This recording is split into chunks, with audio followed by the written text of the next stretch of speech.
Hi guys, this is Alea Jan and welcome back to my YouTube channel. So for today's video, may nakita ako na nag-aaway yung Hong Kong tsaka OFW sa Hong Kong tsaka OFW ng Middle East. So hindi ko maintindihan, ang harsh pa naman, minsan masasaktan ka, alam mo yung minsan kahit sabihin mong hindi ka makisali, pero the way na nagsasalitaan sila, the way na banatan nila yung taga Hong Kong, ganun din masasaktan ka. So, ano nga ba yung dyan? So, may mga subscriber ako na nandyan sa Middle East. Kaya, para to sa inyo. So, guys, kahit, alam nyo, kahit nasasaktan na ako, hindi ako sumasali sa usapan yung sabihin nila na yung taga Hong Kong at taga Middle East delayed yung sahod. Dito naman daw sa Hong Kong, delayed daw yung regla ng mga taga Hong Kong. So, guys, kung sino man yung nakakakita niyan, anuhin nyo na lang, wag nyo na lang pansinin, wag nyo na lang patulan, kasi ganun din sa taga Middle East, wag nyo na lang anuhin talaga, kasi nagagawa siya ng apoy. So, minsan sumasama yung loob ko, lalo pag mababasa ko na ganyan.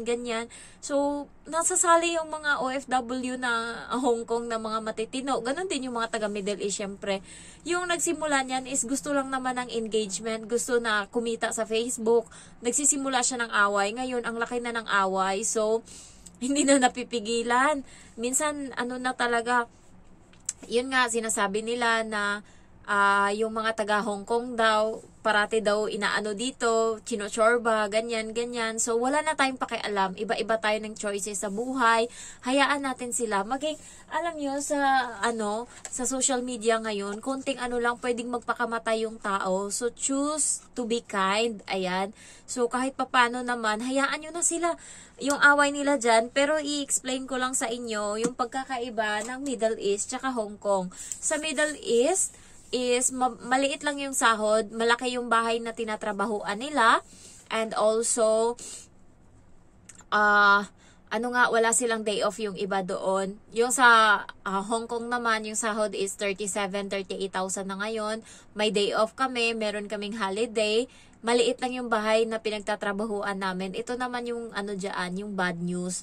Sa Middle East, yung mga amo nila minsan walang pakialam sa linis nila. Hindi katulad sa Hong Kong na mabusisi dito, lahat kailangan malinis, lahat kailangan kasi mahigpit dito. Makikita agad kung may mga dumi-dumi, kaya kailangan ka sa paglilinis. Hindi katulad sa Hong Kong na ginaganon-ganon lang yan nila yung towel pag naglilinis sila. Ganon yung kapatid ko, hindi na masyadong malinis sa bahay. And doon guys, kapag mabait yung amo mo, may time ka nag-headset sila habang nagtatrabaho, walang pakialam mga amo nila sa kanila. Dito sa Hong Kong, issue na yan sa atin. Malaking issue na kapag nakikitang nagsi-cellphone tayo na oras ng trabaho or nag-headset. Kaya hindi natin yan nagagawa, 'di ba? So may mga magaganda sa Middle East na wala dito sa Hong Kong. Ganon din naman sa Hong Kong, may magaganda dito na wala sa Middle East. Wala tayong kailangang paglabanan diyan kasi pare-pareho tayong katulong, okay? Pare-pareho tayo ng title. Malaki lang yung sahod ng iba, maliit sa iba, pero depende. Nandun kasi kung anuhin mo naman yung malaki yung sahod mo, yung peace of mind mo is ngarag. Dito sa Hong Kong, mga may tililing yung mga amo dito. Pwede kang pag-initan ng walang dahilan, maghanap. Tsaka ang iingay nila, kaya maraming mga bansa, Japan, Vietnam, kahit saan ngayon, Korea, binaba nila yung mga in-check na tourist kasi dugyot sa pagkain and maingay. Yan dito sa Hong Kong, maingay, lalo yung mga amo mo, yung mental health mo dito, ma-stress ka talaga. Diyan sa Middle East ngayon, bumait na yung mga amo dyan. Hindi na sila katulad dati na salbahe, na mamatay or pinapatay nila yung katulong nila kasi di ba ganyan dati. Ngayon hindi na ganyan, parang mga tao na sila ngayon. So, pag napunta ka sa mabait na amo, katulad ng kapatid ko, mabait yung amo niya, sa kanya, nagsi-cellphone siya, may headset siya habang nagtatrabaho. Tapos, pag pupunta yung katulong niya, sasabihin na magpapaluto ng ganito, ganyan. Nakikita nila may headset yung kapatid ko, ay may headphone. Wala silang pakialam. Hindi katulad dito na hindi pwede yung ganyan sa Hong Kong. Tsaka doon, malaki yung bahay, pero hindi mo naman kailangan linisin lahat. Hindi mo naman kailangan anuhin lahat. Hindi katulad dito sa Hong Kong, talagang mabusisi sa mabusisi, maarte sa maarte. Alam mo yung bag nila na lumabas sila ng bahay, pumunta kung saan kumain. Pag uwi, yung bag, punasan mo yan isa-isa ng wet wipes. Ayan, ganun dito sa Hong Kong. Kaya huwag nyong anuhin yung mga taga Middle East and taga Hong Kong. Kasi iba-iba tayo ng pinagdadaanan sa buhay. Pare-pareho tayong may nilalaban na mga pangarap. Kaya alam nyo, waste of time lang yan. Nababasa ko yung mga comment nila na nagbabardagulan sila about Hong Kong. Sa Hong Kong, ganito kami dito. Nagbo-boots kami kasi ganyan. Tapos sa Middle East, puro lang kayo dyan uniform na maluwag. So, hayaan nyo na yan. Huwag nyo nang anuhin. Ako kahit na nasasaktan ako sa nababasa ko, pinipigilan kong pumatol kasi nga, ayoko. Kasi, ikaw lang yung may stress.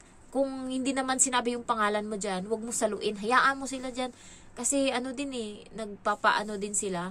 So, kwento ko guys, yung kapatid ko, ang alaga niya na 14 years old, babae, hinatid niya nung umaga sa school. So, ganito yung ugali ng amo niyang lalaki ha, para may idea kayo.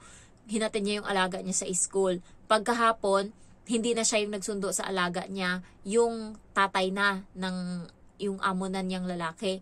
Ay doon nalaman pala na nanuntok pala yung alaga niyang babae sa school ng bata din, ng estudyante, na hospital yung estudyante.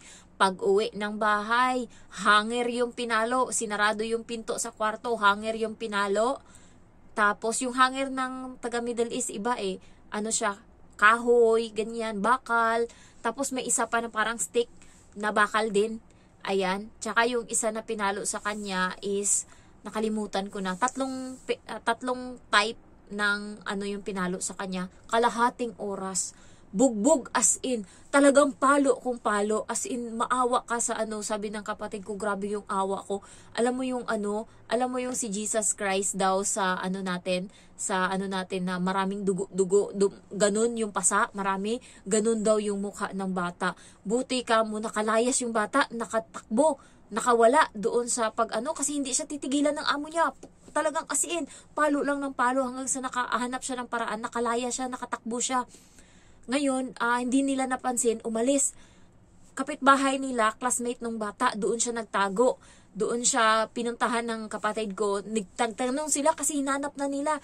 Yung among lalaki ng kapatid ko, may bitbit pa na stick, nasa labas. Hinahanap sa daan. Buti hindi nakita yung bata, nakatakbo doon sa kaklase niya na kapitbahay lang din. Yung kapatid ko, yung pumunta doon para tanungin kung nandun yung alaga, hindi sinabi wala doon. Tapos sinurrender nila sa pulis yung bata. Tapos pagdating doon, tinawagan ngayon yung among lalaki ng kapatid ko na pumunta ng police station kasama yung civil ID. Pagdating doon, as in, nakulong yung among lalaki ng kapatid ko. 1 oras. Buti na lang kamo pinalabas siya. Pero yung bata talaga as in kawawang kawawa. Yung wala lang daw pasa sa mukha, ay sa katawan niya, mukha lang. And then yung palad.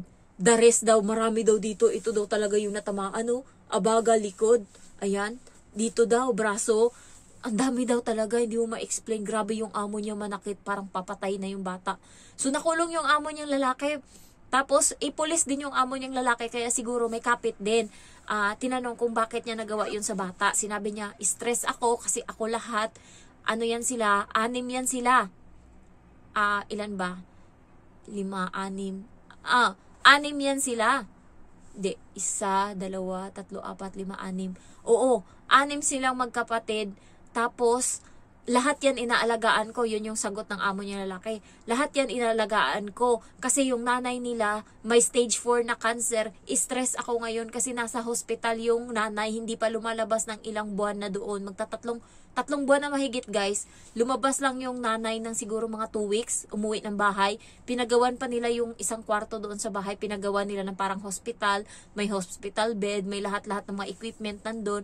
Parang ang ginawang hospital yung bahay. Kasi doon na daw mamalagi yung among babae ng kapatid ko. Pero biglang nag-iba yung lahat. Nung nandun na siya, yung kapatid ko na nagpapaligo. Silang lahat. Nakita na nila yung katawan ng alaga, amo ng babae kasi nga, as in, wala na, parang bata na yung utak niya kasi nga may tumor siya sa utak, so lumalaki doon. Inoperahan naman na, kinalbo na din siya. So, yun, parang bata na siya mag-isip, tas naglalaro siya ng tubig doon sa CR, hanggang sa isang araw sinabi niya na sobrang sakit daw ng ulo niya, kaya binalik siya sa hospital and hindi na siya nakalabas hanggang ngayon. So sinabi yun ng among lalaki doon sa presinto na stress ako ngayon kasi yung asawa ko ganyan, ako lahat, yung panggastos namin sa sa hospital, bayad sa katulong, lahat-lahat, pag-aaral nila, ako lahat. Kaya stress ako. Tapos nalaman ko pa na may sinuntok tong alaga ko doon, yung anak ko doon sa school, at na-hospital yung sinuntok niya. Sinong hindi magdilim yung paningin. Buti na lang nalusutan. Nakauwi yung among lalaki. Pero pag uwi, sinumpa niya yung bata. Sabi niya, simula ngayon, 5 na lang yung anak ko. Hindi na kita anak. Sabi niya ganun. Pinangtapon-tapon niya yung mga damit ng bata. And guys, isa to sa damit ng bata eh. Ito, 14 years old siya pero medyo malaki. Ito, binigay niya to sa kapatid ko, New Balance na jacket. So ito, damit to ng bata na pinalo ng ng amo ng kapatid ko. So sabi niya, sinumpa niya, wag ka nang uuwi sa bahay, simula ngayon wala na akong anak na isa. So ayun, hindi na umuwi yung bata. Nasa lola siya ngayon nakatira.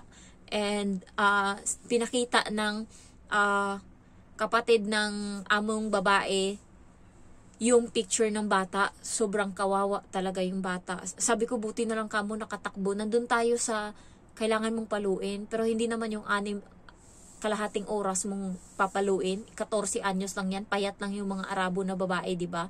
Kawawa talaga yung bata, as in. Sabi ng kapatid ko, sobrang naawa ako. Hindi ko rin alam eh. Kasi nasa kwarto. Iyak lang yung naririnig niya. Tas hampas, ganyan. So, ayun lang guys. Natchika ko lang, wag na nating pahabain pa yung issue diyan sa Middle East tsaka Hong Kong na issue about at tsaka Israel. Yung Israel daw, malaki daw sahod nila dun eh. Nasa 50,000 ata sila. Ayan, so hayaan nyo na yan. Wag na kayong mag-engage sa social media. So pare-pareho lang naman tayong sumasahod, pare-pareho tayong may pangarap.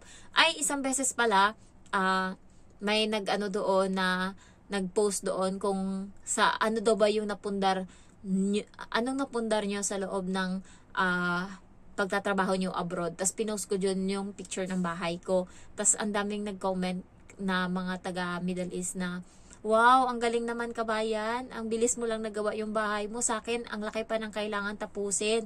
Tapos may isa doon na nagsabi na, buti ka pa, palibhasa kasi malaki yung sahod yun dan sa Hong Kong, kaya mabilis nyong maano daw yung bahay. Makagawa ng bahay. And also doon sa mga comment na nag-aaway-away sila, sinabi doon, at least kami sa Middle East wala kaming utang. Sabi ganon. Kayo dyan sa Hong Kong puro kayo loan. Ayan, isa din yan sa nagpapasakit ng loob namin. Kasi totoo naman talaga, may mga utang kami dito. Pero may mga napupuntahan yung utang namin. Ayun, may isa pa. Sabi, at least kami itong mga taga Hong Kong, naka-iPhone kami. Kayo dyan, Vivo, yun ata.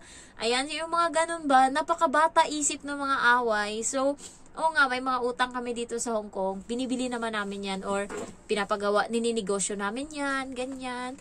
Yung sa akin, yung bahay, nabenta ko na nga yung kalabaw ko. Wala na akong kalabaw, guys. As in, wala na ako lahat. Ano na lang yung natira sa akin? Sarili ko na lang. Yung cellphone ko na lang yung hindi ko mabenta. Pero pinag-isipan ko na din tong ibenta. Putik talaga na buhay. At least okay na nalibing na yung tatay ko. Pero guys, kasama ko yung tatay ko dito sa bahay. Nararamdaman ko siya. As in, nung nakaraang araw, nagulat ako, may lumagapok sa kusina. Tapos nung tinignan ko, may kahoy na nahulog. Ito yung kahoy, oh. Ito yung kahoy. Ayan, kahoy siya. Nagulat ako. Tapos yung kisame namin, hindi siya, ano ba tawag dito? Yung parang cladding, alam mo yun, yung parang steel. Ganyan yung kisame namin. So, saan galing yung kahoy? Tapos, kagabi, nandito kami lahat sa loob. Tapos, yung amo ko lalaki natutulog sa kwarto. Tapos, meron kaming wifi dyan na may speaker siya nakasama, nilagay doon sa toilet para nga malapit doon sa kwarto ng amo ko para yung wifi sagap nila doon kasi nandito yung pinaka-router talaga, yung pinaka-main dito sa malapit sa akin. So biglang nagsalita yun, nagsasalita siya ng English, yung speaker, walang nag-on. Tas pumunta doon yung amo kong babae sa kwarto. Kaya gusto niyang pagalitan yung amo kong lalaki kasi nga, bakit anong kinakalikot mo dyan? Nagtutunog na ngayon doon sa toilet, sa CR kung saan ako umiihi. Tapos, pumunta din ako doon kasi hinanap ko yung tugtog. Tapos, hanggang sa napunta ako sa kwarto, nandun din ako, tapos yung mukha ko ba, nagtatanong. Tapos sinabihan ako ng lalaki ko, inunahan na ako. Sinabihan ako ng amo ko lalaki na, hindi ako yan. Sabi niya ganun sa akin, natutulog ako dito. Sabi niya ganun sa akin. Sabi ko, bakit yun? Sabi ko, bakit, sabi niya, bunutin mo na lang. Sabi ganun. Pero bago ko bunutin, pinakinggan ko siya, narinig ko yung salitang spirit. Yun yung narinig ko. Parang, nandito ba yung papa ko?